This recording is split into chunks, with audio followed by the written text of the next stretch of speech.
Hello, my name is Jorge Gaviria, and I'm the founder of Hacienda. We partner with farmers in Mexico to bring heirloom corn products to every kitchen. With my Spark Cash Plus card from Capital One, I earn unlimited 2% cash back on every purchase. And it has no preset spending limit, which means my purchasing power adapts to my business needs. My Spark card helps me fulfill my mission of bringing masa to the masses. Capital One, what's in your wallet? Terms and conditions apply. Find out more at CapitalOne.com/SparkCashPlus.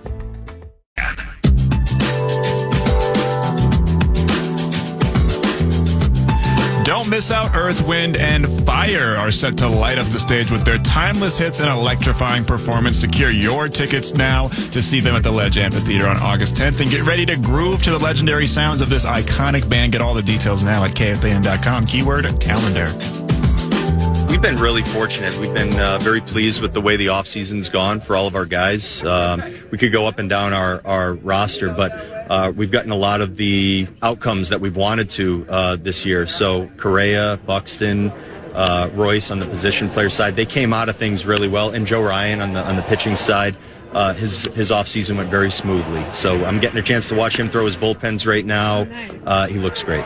Rocco Baldelli from Fort Myers. And also from Fort Myers, joining us now from The Athletic, theathletic.com, covers the Minnesota Twins. At Dan Hayes, MLB. How you doing down in Florida, sir?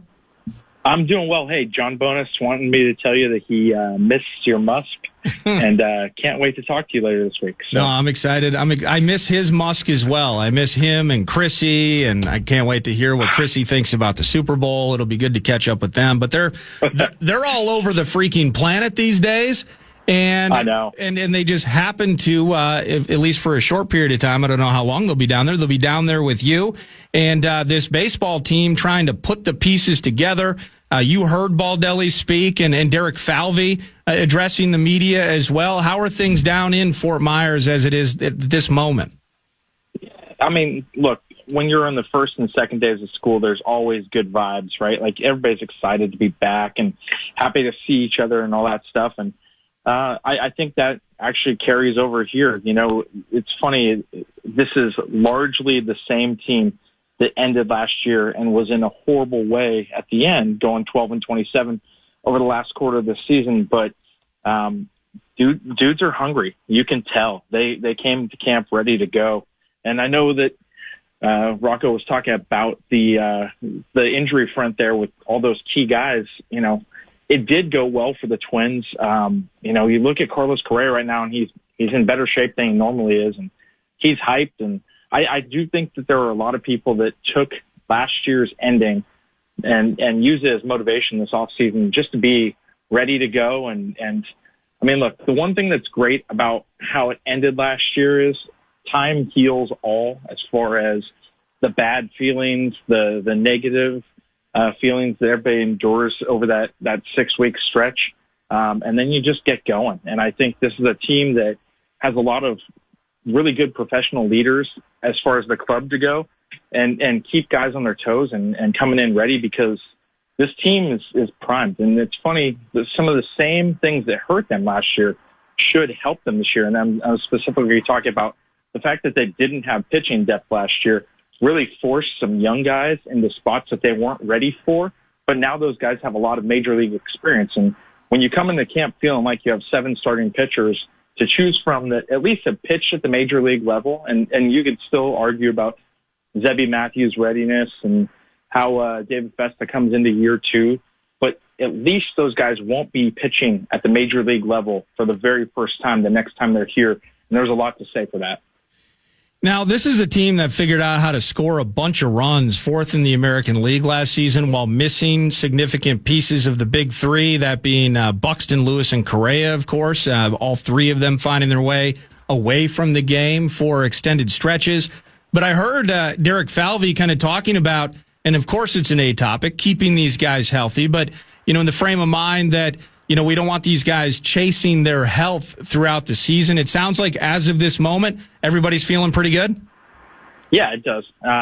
Again, Correa, Lewis, you know, I saw Royce in Dallas when we were down there for the winter meetings in December, and you could tell, he was really mentally refreshed, which I think was a big deal. Correa has learned how to treat his plantar fasciitis ahead of time on both feet, and he's going to have to go through constant treatment, but he knows that going through, and he had a different program this offseason than last. And, when we saw him at Twins Fest, he said he was ready to go. He definitely looks that part, but, Byron Buxton's probably the biggest guy to kind of keep an eye on. We know his injury history, right? It's a thing. He's only played 100 games twice in his career. He's 31 now. Usually you don't, when you're a speedy guy, your legs start to go around that age. And so it's a big deal for him because this was the first healthy offseason he's had where he was able to get back from the hip injury before the season ended. He said that gave him peace of mind and that he could go into this offseason healthy. It's the first time since 2018 going into 2019 that Byron Buxton's been in that position in the offseason. I think the Twins think that's pretty significant and that he played those 100-plus games last year. That's something to build off of, and I think they know if they can get 115 games out of him, that's a really good year. Now, is that a reality? It's hard to say that's a reality. They're going to need things to go well for him. I think the one thing that helps them in that regard is that they don't have to push him every day to be the center fielder because they signed Harrison Bader, 8 days ago or 10 days ago, whatever it was. Yeah. And he is, Michael Taylor 2.0, which we know how well that went for the Twins in 2023 to have a Gold Glover basically as insurance for Buxton. Bader is a Gold Glove winner. Not quite as prolific an offensive hitter as Buxton can be, but, can hold his own and definitely fill in and provide elite-level defense if Buxton's out of the lineup. And I think that's a good place to keep him fresh and healthy without having to push him.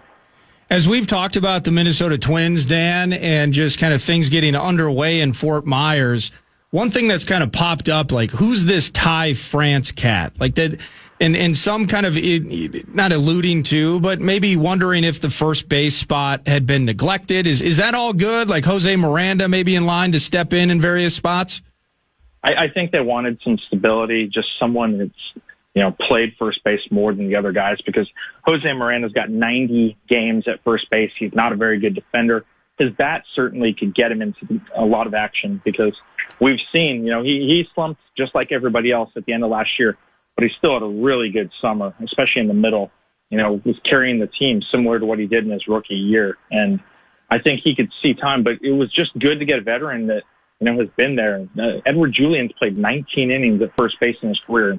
To ask them to step in and be the first, the platoon, that's not great for a team that wants to win. So adding France, I think, was a good, low risk, potentially high reward move. It's a guy who was an all-star a couple of years ago. He had 2 really good seasons in Seattle. When you look at the numbers, they're not pretty, but then you have to remember he is in Seattle.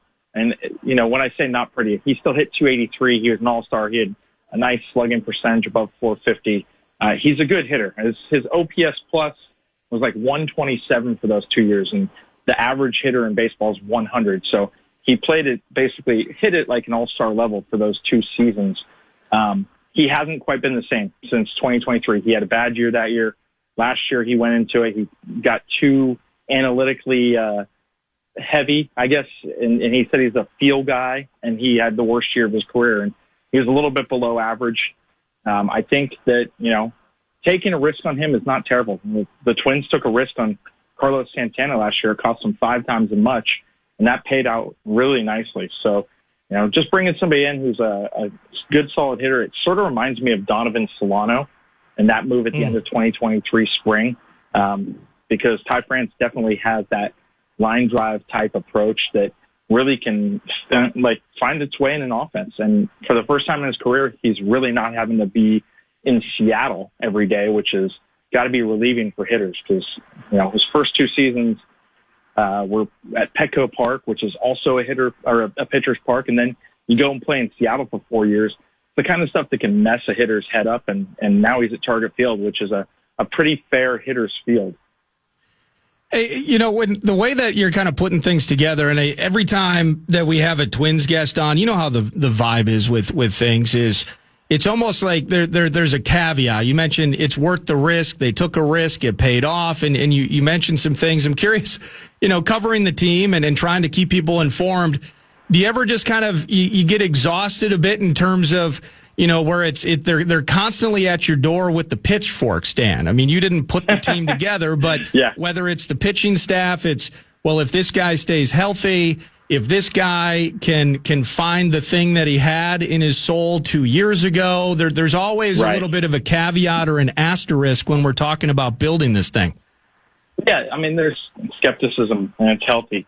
Look, you need to see it proven, right? And I get that. The thing why you like these kinds of moves, the Francis, the Baders, Danny Coulombs these are the guys on the edge of the roster. These aren't the main guys. And, Carlos Correa, there is an if there because he's had plantar 2 years in a row each foot. But look what he did last year. Look what he did in the playoffs in 2023.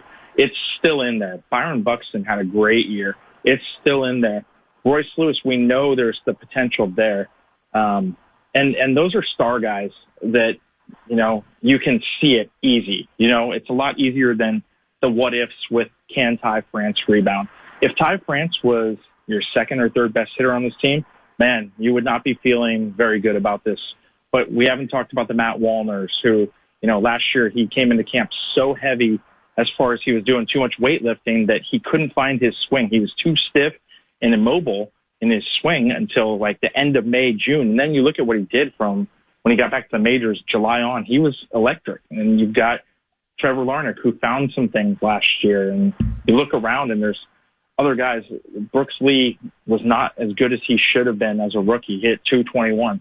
The capabilities there, their offensive, Ryan Jeffers, you look and if we were talking about Ty France as your third hitter, man, that would be a little worrisome, but he's looking at like a seventh hitter or, somewhere further down and not being counted upon. So I think a lot of teams make these moves on the fringes, not the Dodgers, of course, right? Not the Yankees, these teams with the big payrolls, but this is reality for a lot of teams. And, I think there's a lot of fan bases that are out there disappointed that their teams didn't spend tons of money. I mean, the Twins, it's been good because, they kept all their ARB guys. I think there was an expectation going into the offseason that we were going to see one of Yohan Duran or Griffin Jacks traded and maybe a Royce Lewis gets traded, something like that, just to cut salary. Not only did they keep all those young guys, but they added on $10 million. And then, look, $10 million is a drop in the bucket in baseball. They're still $14 million shy of what they cut payroll 2 years ago or going into last season. That $30 million reduction. Yep. Really upset fans and for good reason. But they have added 16 back. And I don't think any of us that cover the team suspected they'd add that much back. So it's better than it could have been. It's still disappointing that they dropped off $30 million. I mean, there's no way to go back and change that. But at least they didn't cut again. I think they're in a better spot going into this season. And you did mention Royce and everybody being healthy and all of those things. He did have that kind of that nasty slump over the last couple of months. So no concern there. It was a tough end of the season for everybody. We're all still confident Royce finds his swing here early and often. Yeah, I mean, how players adjust once the league adjusts to them is the big question mark. And that's every young guy. We saw Edward Julian have a sophomore slump last year. Royce came out gangbusters when he got back from the injury and looked great. And then he stayed on the field and found a way to play 58 of the last 61 games and was exhausted. He formed some bad habits. He's got to clean those up, but he's confident. And I like the idea that a player that's so talented that they were the first overall pick is confident. Again, if it's a 30th round pick trying to come back, you're like, oh, we'll see. I think you give a little more, flexibility to the first overall pick that he has the talent to figure it out. So, the fact that he stayed out there at the end, it was not pretty. I mean, I think his OPS was over those last 60 games was below 600, maybe even below 550, but he was out there. And I think they liked that part of it was he found some things in his pregame physical routine to keep him on the field. And they will definitely take that. So that's the biggest question with him. The biggest question with a lot of their guys is can they find a way to stay on the field? And if Royce did, he went with some mobility, flexibility stuff in the middle of the season and got immediate benefits. That's a good sign for a guy that's had a lot of history of leg injuries. Couple more for Dan Hayes, covers the Minnesota Twins for The Athletic at Dan Hayes, MLB via X, just trying to bottle up some of that background open-air ambiance at Fort Myers. It's a little different weather situation up here. Griffin Jacks, we liked him. He was best in class, really, last season in the bullpen for the Twins, wasn't he? He was, and it put him in that category of top 15, 20 guys in the league. It's funny. You don't know the names of a lot of those guys. You know the closers, but if they're setup guys, there's a lot of guys out there like that. I mean, Cleveland's bullpen had like 4 or 5 guys like that last year. Griffin Jacks just took a leap that I don't think anybody saw coming in 2021 when he was a 6.30 ERA kind of guy as a starting pitcher. But he found some stuff, and then he found a way to keep enhancing himself by going to driveline. I think he's one of the guys that has made the most. You know, he was a 3rd-round pick, and he's an athletic guy. His dad's a football player, but he was throwing like 91, 92, and now he's throwing 97, 98 at times, and that it's more the movement on his pitches than the slider. And we'll get to see him throw a live batting practice here today in just about an hour, and he's one of those guys that you watch now because he became the most stable pitcher in the bullpen. He surpassed Yohan Duran last year as the most stable guy. Even though Duran converted 23 of 25 saves, he had so many iffy moments at times that Jax became the reliable guy. And, you know, it's probably comforting to Rocco Baldelli knowing that he has multiple guys like that can step into the 9th inning if needed, because Griffin Jax certainly has kind of added that to his resume. You know, with the way that we've been talking about things, all things considered, the team's actually favored to win the AL Central. What is your favorite part of this team? What is the strongest aspect of the Minnesota Twins right now? Yeah, I think it's the bullpen just because it's Jax, Duran, Louis Varland's going to end up in there. Yeah. You know, Brock Stewart says, you know, his health is there's another one of those what if guys, but we've seen in 41 innings how electric he can be. And he said when he had his shoulder surgery in August, the doctor said it's pristine. He said that gave him peace of mind. He's recovering better right now than he was a year ago. So that's a great sign. And then you got Alcala. Cole Sands had a really good year last year in development. You know, Danny Coulomb. You're really looking at like 7, 8, 9 guys going into camp who have a valid shot at being in those 8 spots for the bullpen. You know, I like the starting rotation, but, you know, I like the bullpen more. And the fact is the Twins have a deep pitching staff. I think their rotation projects to be a top 10 group. Their bullpen projects to be number 1. And last year, I think they were projected to be number 2. They didn't live up to that. Duran had a terrible year for him. But, you know, he came into camp looking amazing. And I think that, you know, you just like the fact that they're going to be able to keep themselves within scoring distance and give their offense time to catch up. What are, you know, and you answered somebody on X that I was tagged on this morning. So from a social media standpoint, you already kind of mentioned that it's kind of ho-hum, all business as usual down there. But it is interesting as fans that this ownership change thing. I mean, there are a lot of people just, they cannot wait, Dan, for the day when the Pohlads turn off the lights, grab the coat and hat, and leave for good. And so they're ushering that process along. Doesn't ever go as quickly as people want, but where are we at on that ownership transition, the search and everything included? I mean, I still think it is on pace where the winner will be selected by opening day. Now, that won't mean that the new owner is in place by opening day, but they will be selected by opening day. And then it goes through the Major League Baseball owners approving that owner and all the paperwork getting done, everything like that, you know, making sure that the check clears, that kind of stuff. Oh, yeah. But, big you know, check. the idea that there should be someone selected by opening day, that's exciting for Twins fans. That has to be. You get it.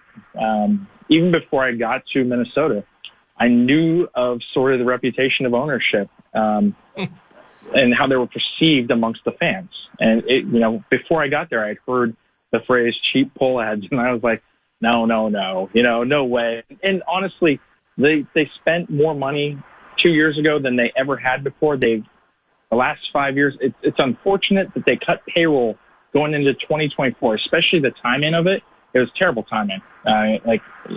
coming off the playoffs, that was just ugly. And I think people just said, oh, it's more of the same. And they're ready for a fresh breath of new air there with ownership.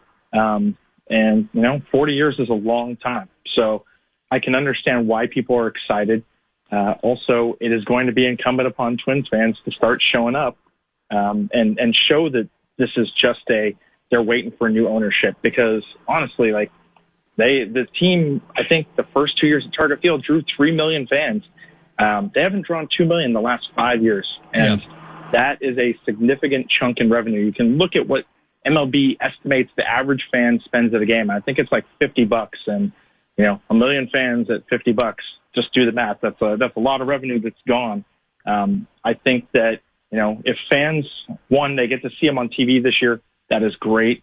You're tripling your potential audience, and I'm excited for fans in Iowa that haven't been able to watch them because of blackouts for years. I mean, could you imagine not seeing Royce Lewis, especially 2023 Royce Lewis, especially end of season Carlos Correa because of TV blackouts? That's a problem.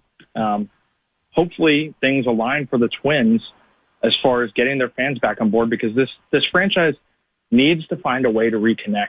And it's in a very important time.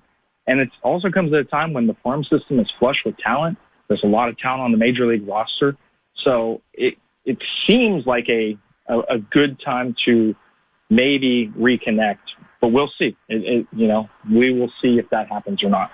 Hey, thank you so much for joining this morning and for all you do really for 9 to noon throughout the baseball season. And I'm sure once my guy gets back from some exotic location, we're going to want to catch up with you again as things continue to progress down in Fort Myers, Dan. Thank you so much.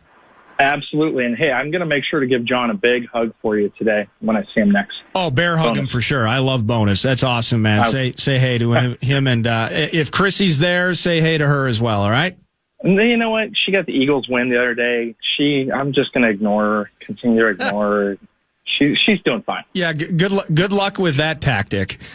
All right. Thanks, Nardo. See you soon, man. That's Dan Hayes of The Athletic, covers the Minnesota Twins, at Dan Hayes MLB via X. And he does mention John Bonus, Twins Daily, zone coverage. He's going to join me on Thursday from Fort Myers. So we'll catch up with him and continue the Twins conversation throughout the week as new ownership in tow. That's interesting. Finding a winner of whatever the bidding process is or a selection process is by opening day.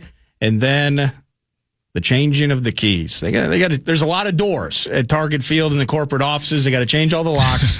It's going to take a few months, don't you think? I would like to think so. I'm curious though. I think a listener brought it up to me, or one of my friends actually was listening and brought it up to me. How often does it happen that professional sports teams are sold in the middle of a season, and the fact that we're going to see it twice in 6 months, essentially, because like Dan said, the sale will probably be approved by then, but doesn't mean the new owners will be in. They'll probably be in the middle of the season. And we just saw it essentially happen with the Timberwolves as well. And usually this stuff happens in the off season, right? Yeah. Well, I wonder, and I'd have to look more on that. That's a great question, because the Wolves situation, not that it's unique in totality, but it's unique in this conversation only because it went to arbitration, right? Like, Glenn's like, hey, I'm going to $1.5 billion. And they jump on it and he's like, oh, hold on a second. Wait a minute now. Hold on. And it goes to arbitration, which is it true, Max? And maybe I don't mean to put you on the spot. I'm not trying to make this a ZZ Top thing here. But have you heard that I think Glenn can even appeal the arbitration decision? Are you familiar with that at all? I did read something along those lines, but I'm guessing that I've read that it's also probably not going to lead to any significant change. Like Glenn could, if he wants to prolong the process, but for people that know a little bit more about the legal process than I do, it's pretty much over. So it's A-Rod and Lori. Yeah, I wonder how. I mean, there is, whatever the financial, especially now where it isn't just one guy writing the check. I mean, even Josh Harris, he owns, is it the Sixers he owns in the NBA, I think? I think so, yeah. And then he buys the Commanders, but he had to get all of his buddies, right? So Magic and 15 other people all buy in on purchasing the Washington Commanders. So it has to take time, proof of funds and capital and all of that.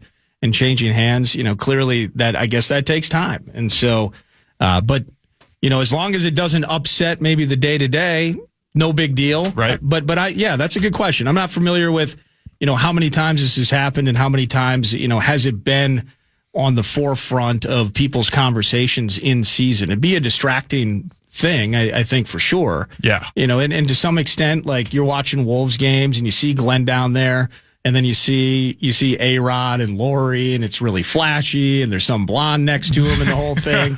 And Glenn's just sitting there kind of just staring up at a scoreboard, and you have those dynamics at games, but in the end, team still has to play, right? Right. Yeah, they don't. I doubt the Twins or the Timberwolves are thinking a whole lot about it. Maybe prospective free agents might have it in the back of their mind, but I doubt the team really cares.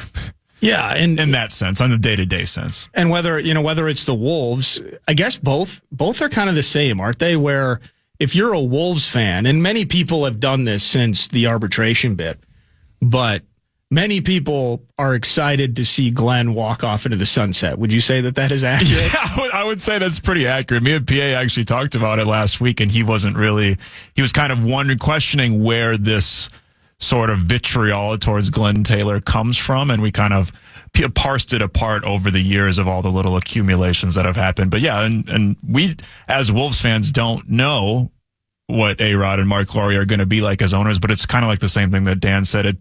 It's just about the freshness. It's about something new. It's about the lure or the allure of the unknown. So that's how people are feeling at Target Center. I bet it's pretty similar with the Polads at Target Field. So new horizons are upon us with the Hoop Squad and the baseball team. Does that translate into more victories? We shall see. Thank you to Dan, as always, for joining. We'll catch up on the clock around the corner, 10 a.m. hour. Ryan Burns in studio at 11. Some news before the end of the 10. You're listening to Nordo and for PA on the Fan. This is your before and after story, where your first steps towards a new life-changing career begin. Southeastern College can take you there. We offer in-demand hybrid and online programs with hands-on training, led by in-field career professionals, and career services to put you on the path to a rewarding and fulfilling future. This is where your transformation begins. Southeastern College, your future is bright. Visit sec.edu to get started.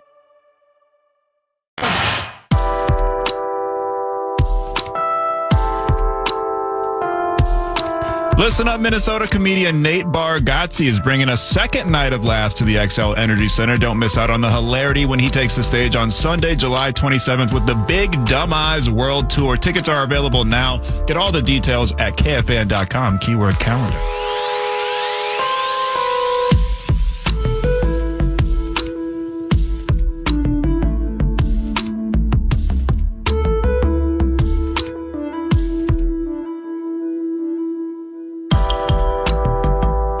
Short segment here. We'll catch up with Max's Meanderings. Some news around the corner brought to you by The Casino at Canterbury Park. Twins texts via the 64686 Bradshaw and Bryant KFAN text line. It's Julian's third year in the pros, Miranda's fourth. In any other sport, players of their caliber would be considered bad and cut, not called prospects.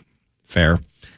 There's a general lack of belief in the baseball team, I'm gathering. The aura of the team. Yeah, the aura of the team is meeting the moment of the bitter cold outside. There's a little bit of bitterness among the baseball hardcores. But then this hit me, and I'm intrigued. And I vaguely remember this, but I got this from TP2K guy. Random thought. But remember when the guy tried to fight Maxx at the fair? What an a-hole. How about that? That was a crazy moment. It's funny that people are still thinking about it. So what happened? We were doing Worst Case Scenario, which is a show with me, myself, Robbie Rosenhaus, and Brett Blakemore, in case most of the listeners who don't listen, because we have like 12 listeners, including my mother and my grandmother. So that is a show that is on Sunday mornings and afternoons during the football offseason, and we were doing it at the State Fair. And I was doing one of the live crowd bits, as you do when you have real life human beings sitting in front of you. And I don't remember, I was asking another question, and somehow conspiracy theories came up. And Okay. I get I'm playing with fire at this point. Yeah. So I start asking the crowd, hey, what's some conspiracy theories you believe in? Something fun, not anything crazy, not anything you got to get a big tinfoil hat for, but something fun. And we got a couple fun ones. The moon landing was fake? Yeah, moon landing was fake, stuff like that. What about mermaids? Mermaids, Tupac is real. Tupac and Elvis are hanging out together, I think one person even said. And then, of course, one guy chooses to go down the road of 9/11. It starts getting anti-Semitic. It starts getting a little crazy. So we move. All we go is just, hey, whoa. Let's move on. And this guy had raised his hand. I didn't pick him out of the crowd. He raised his hand. He came up to the microphone. He marched up to the microphone to say all this. And we're like, okay, we're just going to move on. So he wasn't even screaming or anything. He just raised his hand. And then he starts getting, as he goes on. There were some mannerisms. He's very passionate. Yeah. It starts getting a little virulent. Okay. And then so we move on. And then he goes really loud. He goes, what the bleep? Y'all don't like what I'm saying? Y'all don't like what I'm saying? And we're like, hey, man, we're moving on, okay? Let's move on. And then he's just like, bleep that, blah, blah, blah. And I was like, hey, man, you're not tough. Just keep it moving. And he's like, step out of the booth and show me I'm not tough. Step out of the booth and show me I'm not. And he's like screaming. And Robbie Rosenhaus. Robbie ran. Robbie left. He ran. I mean, he looked like the second coming of Usain Bolt, just hauling ass. And if you've seen Robbie, that's a lot of ass to haul. And he's running to go get the police, which I'm like, we don't need to get the police. We don't need to get the police. No. And also, they might just shoot me, not knowing what's going to happen in the mix-up.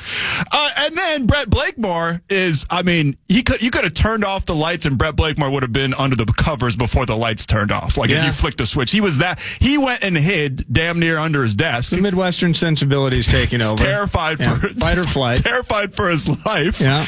Meanwhile, I'm just sitting out here alone, fending off this guy. Eventually the guy leaves and, Brett is all shook up about it. And he's like, I don't want us to talk about it. Like, we should just come back from break and not say anything. And I'm like, no. So I spent the whole next segment asking people in the crowd if they would have had my back, if there's anybody else in the crowd that wants to fight me. We made a whole bit out of it, a whole segment out of it. And it was great. There's old ladies in the crowd that were like, oh, yeah, I was ready to sock him for you, Maxx. Oh, they all had your back. Yeah, they all had my back. That guy would have got stomped out in a heartbeat. But it turned out to be a really funny thing. But at the moment, it got real fiery there. Robbie's like, hold me back. Hold me back. Hold me back as he's running away.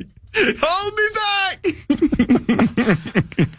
God bless Brett Blakemore, but yeah, he was nowhere to be found when hands were about to be thrown. I don't know why you can't just have conspiracy theories can be fun and funny, right? And conspiracy theories can end up even being true. Exactly. A lot of them have turned out to be true. You don't need to get a fight, Right. If you think 9/11 was an inside job, then just present the evidence. Yeah. Present the argument. We can rebut and have a great conversation about it. Sure. Yeah, and also, if you're mad about it, I wasn't one of the insiders. No, you were not. I'm just here listening. I was in second grade, brother. Don't get mad at me. Yeah, I would even think that wouldn't even need to be said. Right. You wouldn't need to draw the vitriol and the anger and the rage. Right. It's like the conversation. It's like when I answer the phone on Vikings fan line, and people are yelling at me, and it's like, listen. Yeah, you didn't throw the pick. I wasn't on the field. No, you didn't miss the kick. No, it wasn't your fault. Now, any moment in life we can learn from it.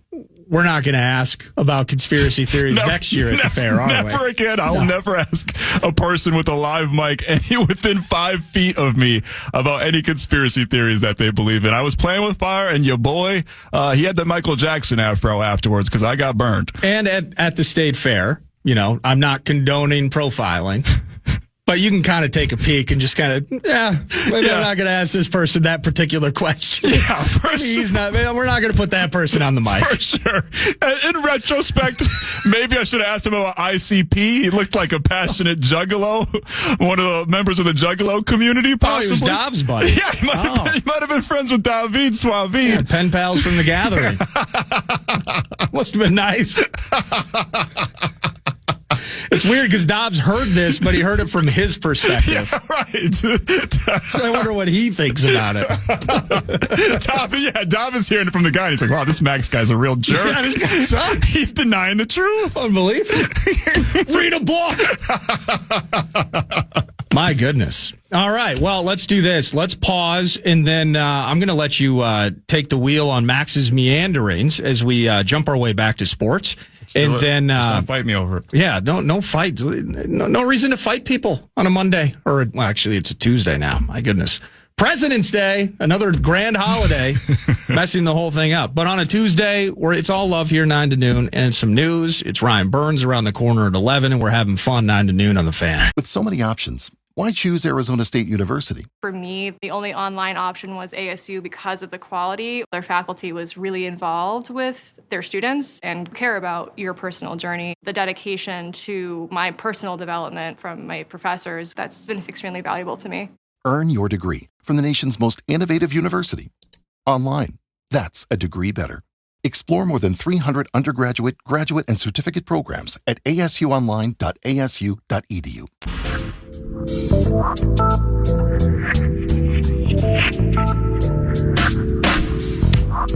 Wild Wednesday is sponsored by Jim Beam, the official bourbon of the Minnesota Wild. Are here all season long. Listen every Wednesday through March for your chance to win tickets.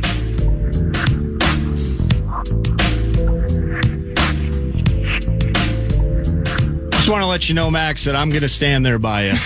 All right? I appreciate that. You would have got down. If it came down to getting down, you would have got down. Well, yeah, you have to, as an adult, you have to defend yourself in some situations and defend people you care about. What you don't do, the fetal position is a tough spot. If you want to affect a situation, the fetal position is not. This is not effective. Unless you're going to do like a Sonic thing and you're going to try to roll, chip him up on his feet or something. I don't know. My goodness. I can't. And I remember the dust up happening. I'd even asked somebody about, was this on air? Was this during the segment? And it was at the time. And then, I just I didn't know it was as fiery as it got. There's so many off. I can't believe it. My opinions on a couple of things have changed greatly in the last 6 minutes. So let's refresh and jump to News du Nord, brought to you by The Casino at Canterbury Park, CanterburyPark.com. Feeling the felt, poker, blackjack, and table games all year round. Live racing, just a couple of months away.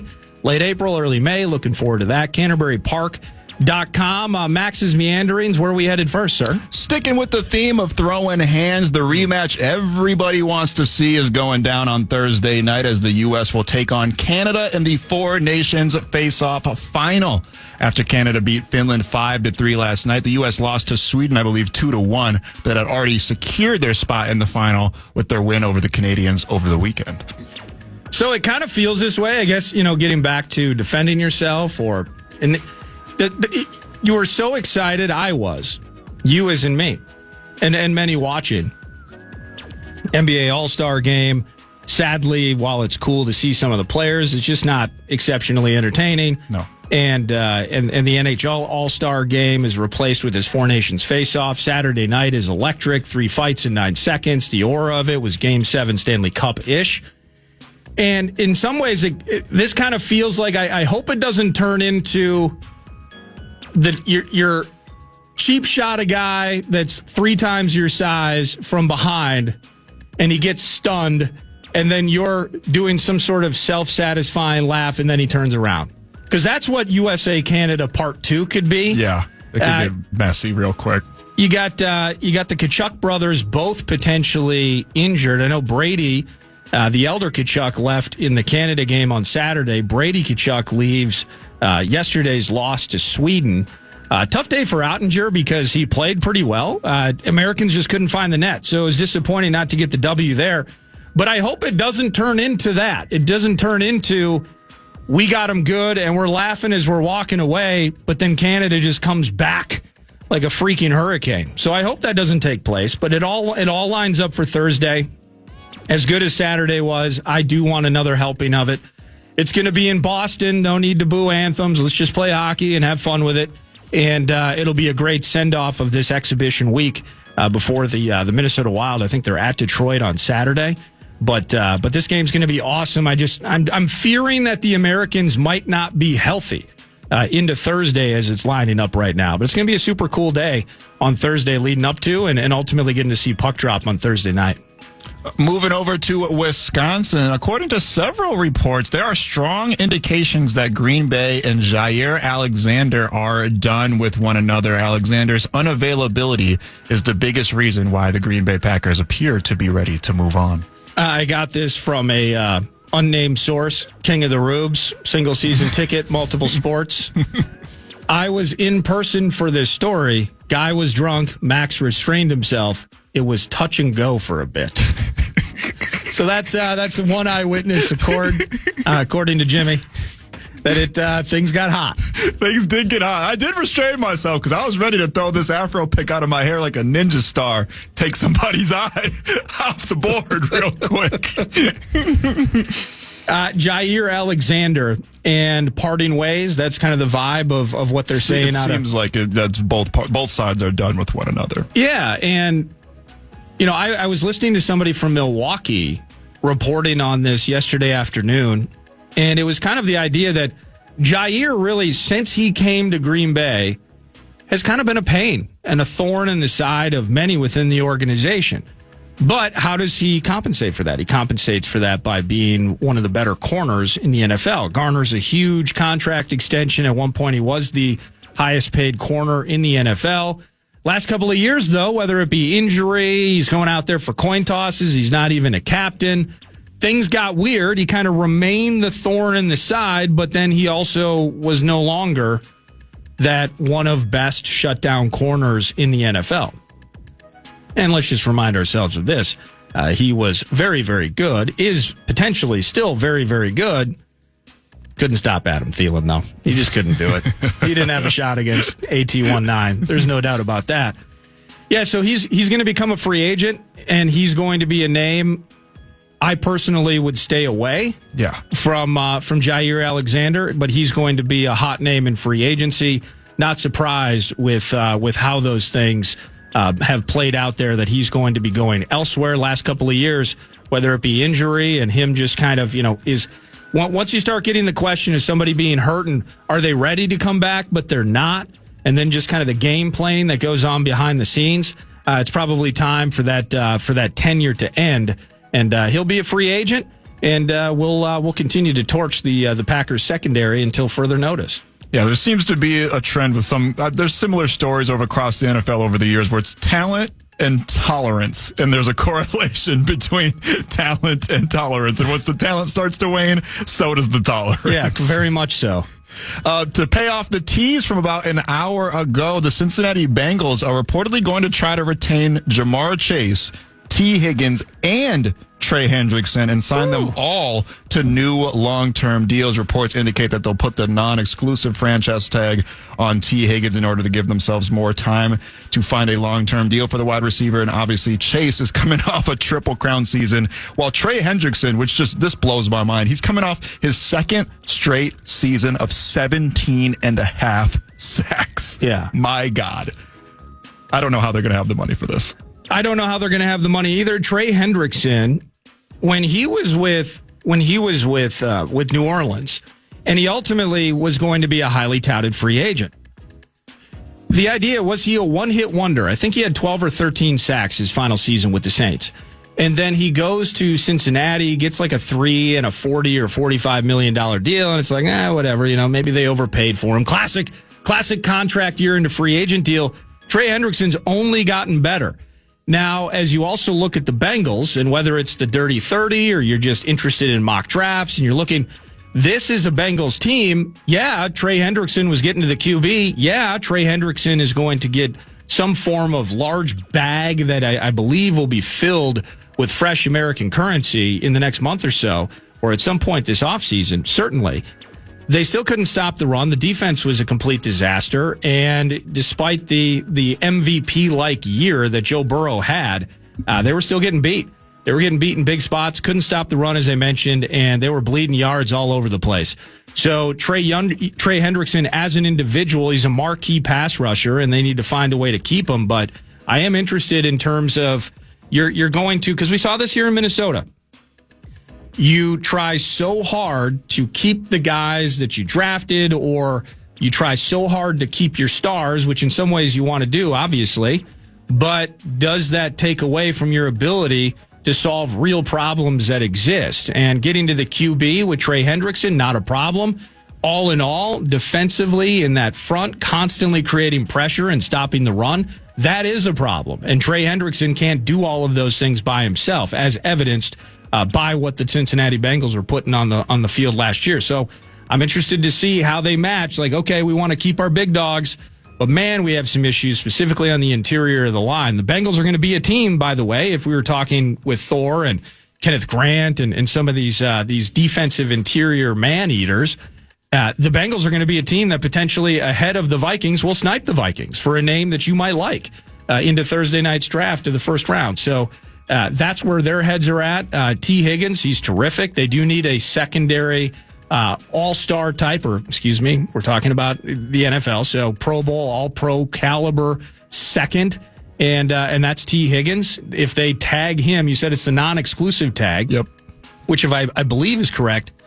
The weird thing about that, and that's why, the non-exclusive, I don't think they would put that on Sam unless they truly intended on signing him to a longer-term deal, is I think you get right of first refusal with the non-exclusive, but if the other team signs them, they get like first-round draft pick equity. Oh, wow. The team that loses the player. So, the tag, there's some assurances, but there's that draft pick currency attached to it as well.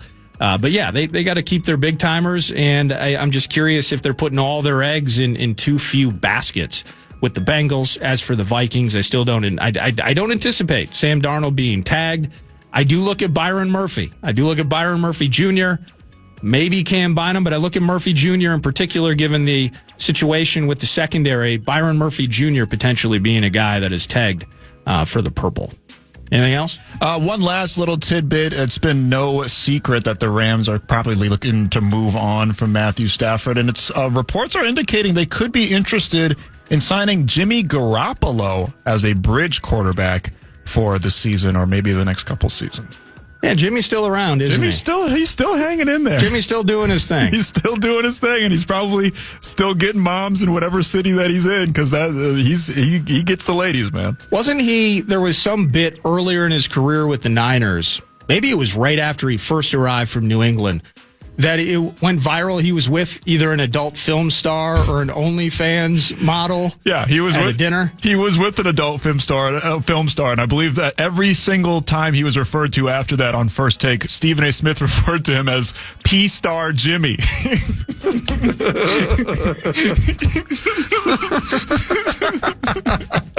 So it never left the forefronts of people's mind. Hey, Jimmy still got it. He's still got it, baby. Maybe we'll talk about other bridge quarterbacks and other names that might be an option for teams as they get closer to the NFL draft. Ryan Burns, Gopher Illustrated. We're at least going to cover one of them today. Our guy Brosmer, Max Brosmer, and 5 or 6 other members of this Gophers team will not only be, I believe, in Indianapolis, but will be eligible for April's draft. I want to dig into that with him, kind of take a 10,000-foot view of PJ Fleck's operation as we cruise into the final hour. Max Fuller with Max's Meanderings, brought to you by The Casino at Canterbury Park. Final hour ahead. It's 9 to noon on the Fan.